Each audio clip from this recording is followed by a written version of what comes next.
konsultasi dengan para ahli kesehatan masyarakat dalam menangani penyebaran COVID-19 ini. Pemerintah juga telah membentuk gugus tugas percepatan penanganan COVID-19 yang diketahui oleh Kepala Badan Nasional Penanggulangan Bencana Legend TNI Doni Monardo. Gugus tugas ini telah bekerja secara efektif dengan mensinergikan kekuatan nasional kita, baik pusat maupun daerah, melibatkan ASN, TNI, dan Polri, serta melibatkan dukungan dari swasta, lembaga sosial, dan perguruan tinggi. Sebagai negara besar dan negara kepulauan, tingkat penyebaran COVID-19 ini derajatnya bervariasi antara daerah satu dengan yang lain. Oleh karena itu, saya minta kepada seluruh gubernur, kepada seluruh bupati, kepada seluruh wali kota, untuk terus memonitor kondisi daerah dan terus berkonsultasi dengan pakar medis dalam menelaah setiap situasi yang ada.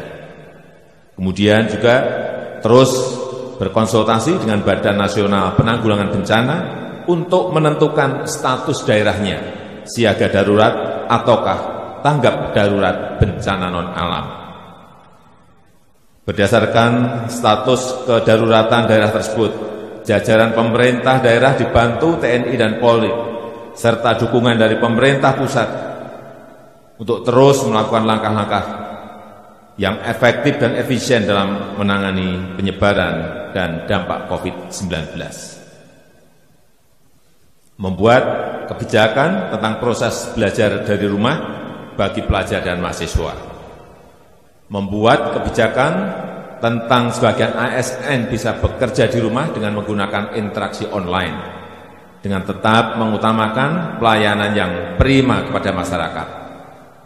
Kemudian menunda kegiatan-kegiatan yang melibatkan peserta yang banyak orangnya,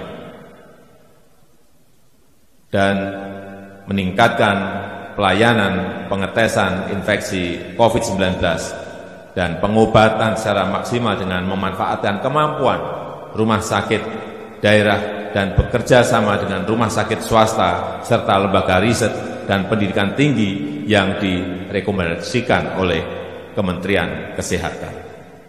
Saya sudah memerintahkan untuk memberikan dukungan anggaran yang memadai untuk digunakan secara efektif dan efisien. Yang pertama, merujuk pada Undang-Undang Nomor 24 Tahun 2007 tentang penanggulangan bencana yang memungkinkan pemerintah dan pemerintah daerah untuk memprioritaskan menggunakan anggaran secara cepat. Selain itu, Menteri Keuangan juga sudah mengeluarkan peraturan dan pedoman untuk penyediaan anggaran yang diperlukan oleh seluruh kementerian lembaga dan pemerintah daerah dan gugus tugas percepatan penanganan COVID-19. Peraturan ini memberikan landasan hukum agar pihak yang relevan dapat menggunakan anggarannya dan mengajukan kebutuhan anggaran tambahan untuk menangani tantangan penyebaran COVID-19. Dampak pandemi COVID-19 ini telah memperlambat ekonomi dunia secara masif dan signifikan, termasuk terhadap perekonomian Indonesia. Untuk itu, pemerintah telah dan terus melakukan langkah-langkah cepat untuk mengantisipasi beberapa dampak ini. Pemerintah memastikan ketersediaan bahan kebutuhan pokok yang cukup memadai untuk memenuhi kebutuhan masyarakat.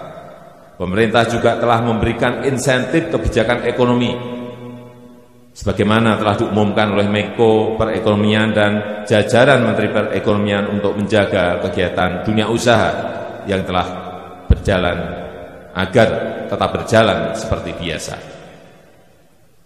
Saya juga minta kepada kepala daerah untuk mendukung kebijakan ini dan melakukan kebijakan yang memadai di daerah. Saya dan seluruh jajaran kabinet terus bekerja keras untuk menyiapkan dan menjaga Indonesia dari penyebaran COVID-19 dan meminimalkan implikasinya terhadap ekonomi Indonesia. Sebagaimana kemarin telah disampaikan bahwa salah satu menteri kami terdeteksi positif terinfeksi COVID-19. Langkah-langkah antisipatif telah dilakukan dan saya yakin bahwa para menteri tetap bekerja penuh seperti biasa. Bahkan hari-hari ini para menteri bekerja lebih keras, walaupun sebagian dilakukan dengan cara online untuk mengatasi isu kesehatan dan mengatasi dampak perekonomian akibat COVID-19 ini. Terakhir, kepada seluruh rakyat Indonesia, saya minta tetap tenang, tidak panik, tetap produktif dengan meningkatkan kewaspadaan agar penyebaran COVID-19 ini bisa kita hambat dan kita stop. Dengan kondisi ini, saatnya kita kerja dari rumah, belajar dari rumah, ibadah di rumah.